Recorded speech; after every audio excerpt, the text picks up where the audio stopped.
Every single super successful person I've worked with in the last 14 years who's done sales has always followed a system. They have a system in place and they follow it with every single customer. We're going to cover a system today. This is not every single system. There's multiple systems out there. This is just the system that I use personally. It's called the side-by-side or the comparative analysis. Let's get started. My name is Devon Gall. I'm your friend and mentor in business, marketing, and sales. With the comparative analysis, basically, the idea is what do they got versus what do you got? All right, just to boil it down. There's 3 steps over here, there's 3 steps over here, and then we have a nice little transition in the middle.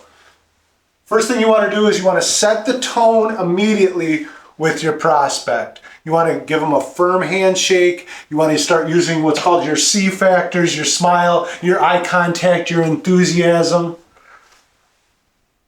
Set that tone.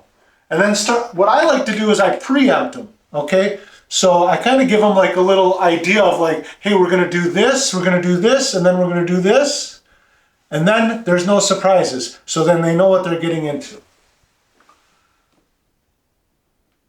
When you start getting into it, the competitor setup breakdown. You want to understand what their current setup is with their current product or service. You want to break down every individual, if they have different equipment, maybe they have different ways of getting whatever they're getting, who knows, whatever sale product or service you're getting. You want to understand exactly what they have and find out some of the things that they might be missing or some of the things that they wish they did have. We do that by using the discovery question phase. Now, discovery questions are something that's going to be happening throughout the presentation, but this is a good time to start digging in because we want to identify those pain points and we want to identify those hot spots. Hot spots meaning things the customer likes, things the customer cares about. Next, we want to start understanding the competitor pricing. What is their current service cost? What does their current product cost them each month, each year? And start breaking that down. Identify where the money's going. Find out exactly what are each individual fee that they're paying and the taxes they're paying and the cost of insurance or whatever additional things that have been tacked on by your competitor. The more you can break that down, the more that you can start showing them pain points of like, hey, you're spending a lot of money on this, you probably don't even need this, or you're spending a lot of money on this portion, we don't even charge you for that, whatever it might be. You want to understand their pricing completely. Then you're going to go into what's called a transitional phrase. One thing before we jump into the transitional phrase, when you're doing the competitor setup and you're identifying pain points and you're breaking down the pricing and stuff like that, the goal is not to bash the competitor, okay, and say they suck, okay? Because guess what? The prospect has been using this competitor. They might have been using them for years. That might have been the only thing they've been using. So if you say, oh, they suck, they're bad and all this, you're kind of like inadvertently insulting the customer's intelligence and saying that their decision-making process is bad. So the idea is to just understand what's missing, what they wish they had, and establish that they're good. All right?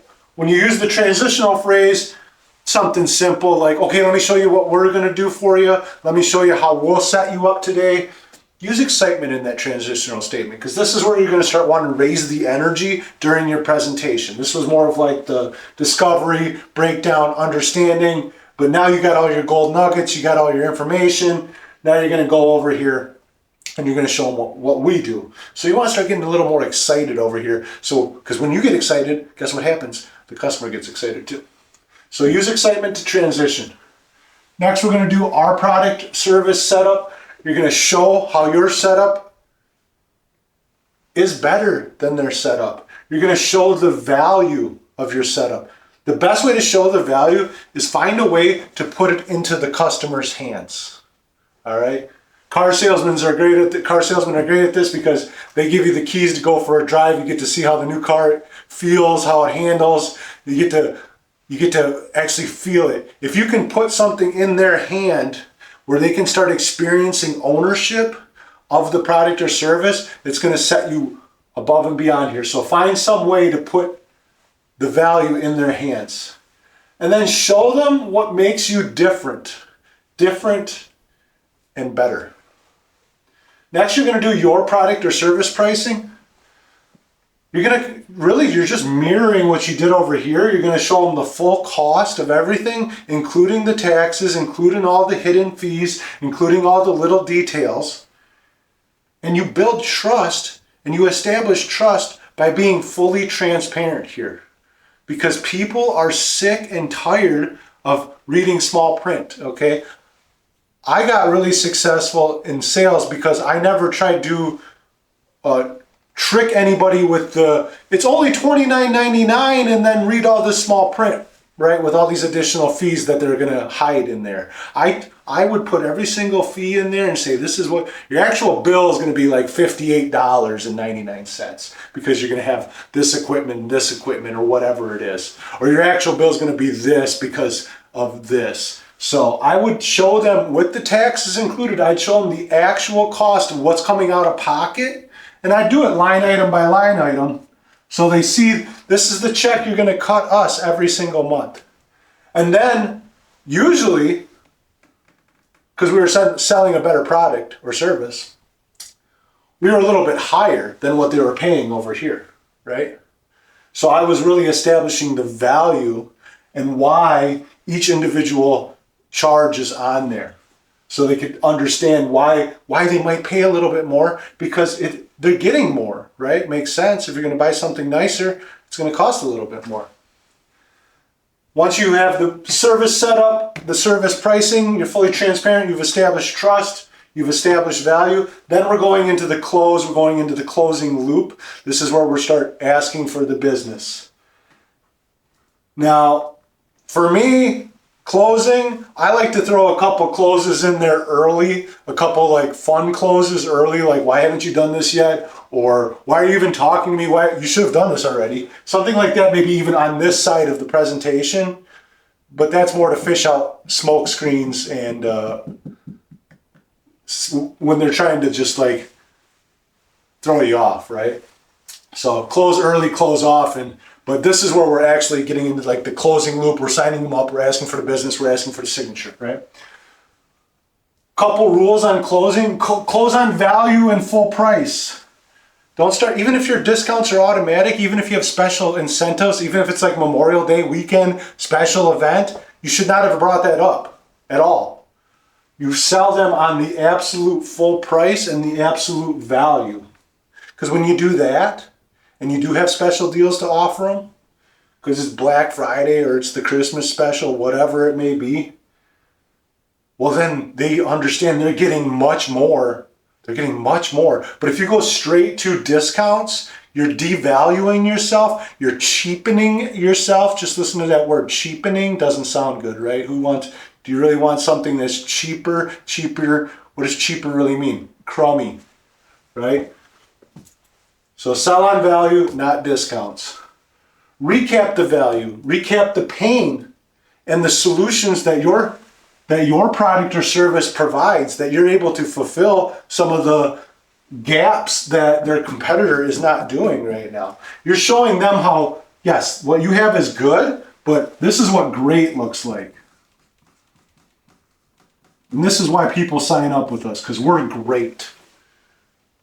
So recap that value, show them the solutions, recap those solutions, ask them for the business, wait for their rebuttal, wait for their objection, and recap the hot spots, meaning what's important to them, okay? 9 out of 10 times they're going to say the money, but guess what? The quality of the service is more important, even if they say the money, because at the end of the day, they got to use it and they got to live with it. So if you can provide something that's better, simpler, easier, more enjoyable, any multiple things that you can hit on the hot spots, we want to use all that up before we get to any incentives. Then we're going to enter what's called the closing loop. That's another video, but this is where you're agreeing with them, you're rebuttaling them, you're recapping value, you're recapping hotspots, you're recapping whatever your solutions, all these kind of things. Then you're dropping an incentive, you're dropping maybe whatever your incentive may be. And then you're closing, you're asking for the business again. You're asking them. And when I say ask them, I don't mean, hey, do you want to sign up? I mean, it's super easy. All we need is your basic info. How do you spell your first name as it appears on your title of your house, right? Whatever it is, that's what asking for the business means. So the closing loop is you're gonna have to close people a couple times. People, one out of 100 are gonna say, okay, sign me up. This sounds great. Sign me up at full price. But this is where you're fishing out all the objections. This is where you're building the impulse, you're building the curiosity, you're building the excitement, and you're getting them fired up to sign. That is the comparative analysis. I've trained multiple people. I've trained hundreds of people over the last decade of being in sales and marketing and working with different businesses, selling multiple products and services. And I have multiple success stories. I took a 22-year-old who was in the business for under a different manager for about 6 or 7 months that wasn't really doing anything. Now he's the manager of half the state where we're at right now. And he is the #1 manager of the entire region, right? And he's only 24 now. So he worked with me for about 2 years. I took another kid who was 18, dropped out of high school to play hockey. Now he just told me yesterday that he's going to earn $35,000 in commission this month when the check drops. I'm gonna get a picture of the W-2, cross out all of his information, and post that in one of my future videos. I have another great kid. He never did sales before. What he did was he was driving Uber Eats, and he came and started working for me.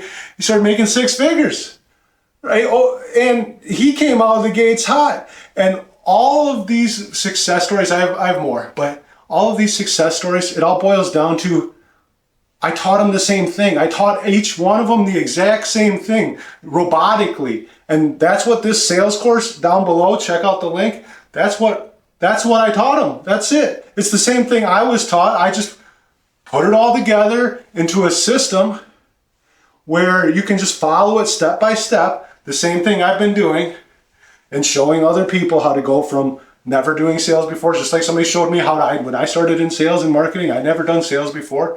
So I could be charging a lot more for this system because it works. And if you're a up and coming salesperson, you want to make more money than you're making right now, invest in yourself.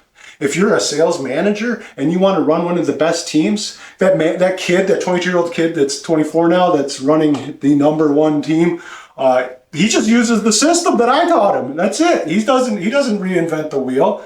It's not the system that corporate taught him. I can tell you that right now, because corporate doesn't have a very good system. And I was at that company for 7-8 years, and they had a different system every single year because they had different leadership every single year. So a lot of these companies you work for, they don't really have the best training all the time. Some of these managers, they might be great people that you're working for, but they don't have the best training. They don't have the best blueprint. They don't have the best system. All right. So, and the beauty of my system is that it's simplistic. It's not all this super long, gigantic book of extra technical terms. It's all these things that make you feel like stupid. And how am I going to memorize all this gigantic book of all these crazy like philosophies and terms? It's simplistic. It's a lot of the stuff that we're talking about here on the channel, but I got it down into a system where you can just follow it exactly like it's been trained, and I've trained it for the last decade with great success. So check it out. The sales course is below. Quick recap. What do they got? Okay, that's good. Let me show you what we got. This is what great looks like. Yeah, we cost a little bit more, but this is why. And then you're in the closing loop. Appreciate y'all coming down. Thank you so much. Have a great rest of your day.